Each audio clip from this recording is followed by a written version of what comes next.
London. It was a case of the famous interviewing the famous. The BBC aired an interview on Wednesday that was unusual in at least a couple of respects.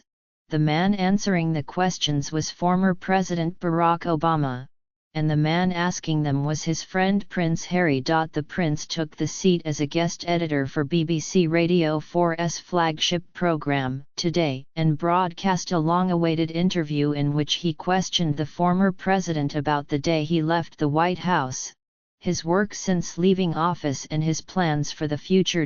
Neither party mentioned President Trump by name, but Mr. Obama's successor was never far from the conversation.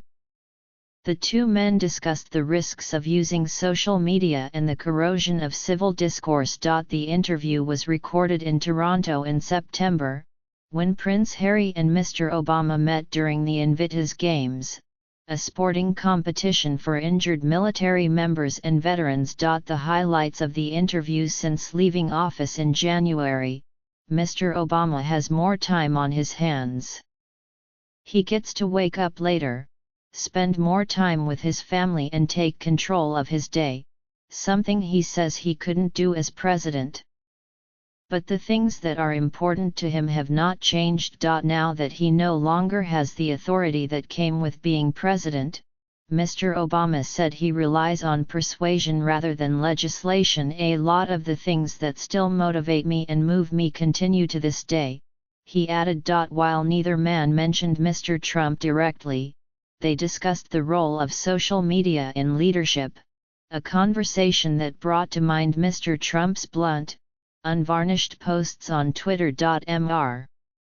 Obama warned against the irresponsible use of social media by people in positions of power and expressed his concern about a future in which facts were discarded. Mr. Obama also mentioned that he had developed a thick skin during his presidency. Mr. Trump, in contrast, has been criticized since the 2016 campaign as thin-skinned and unable to rise above provocation. During the presidential inauguration on January 20, many people including Prince Harry wondered what Mr. Obama was thinking as he sat in the crowd, showing little emotion. The first thing that went through my mind was sitting across from Michelle, how thankful I was that she had been my partner through that whole process, he said in a reflective tone. Looking back, he said, he felt a sense of completion as he handed over power to Mr. Trump. There was a satisfying feeling that was mixed with all the work that was still undone, he said, adding that he had concerns about how the country moved forward. But overall, there was serenity there, he said. Mr. Obama and Prince Harry have a range of shared interests, and since meeting in London last year, they have been discussing ways in which they can work together to provide a platform to empower young people. How do we make it a reality? Prince Harry asked in the interview. Mr.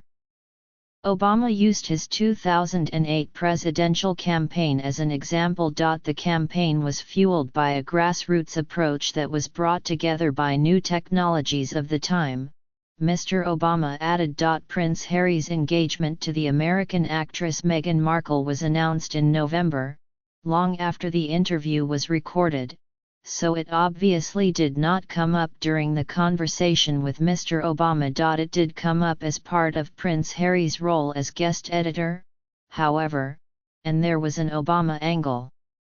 British tabloids, citing unidentified sources, reported this week that senior government officials were putting pressure on Prince Harry to leave the Obamas off the guest list, out of fear that a snub would enrage Mr. Trump. Asked about the issue by a Radio 4 host on Wednesday, Prince Harry sidestepped the question, saying that he and Ms. Markle were yet to work out who would be invited to their wedding, which is set for May 19.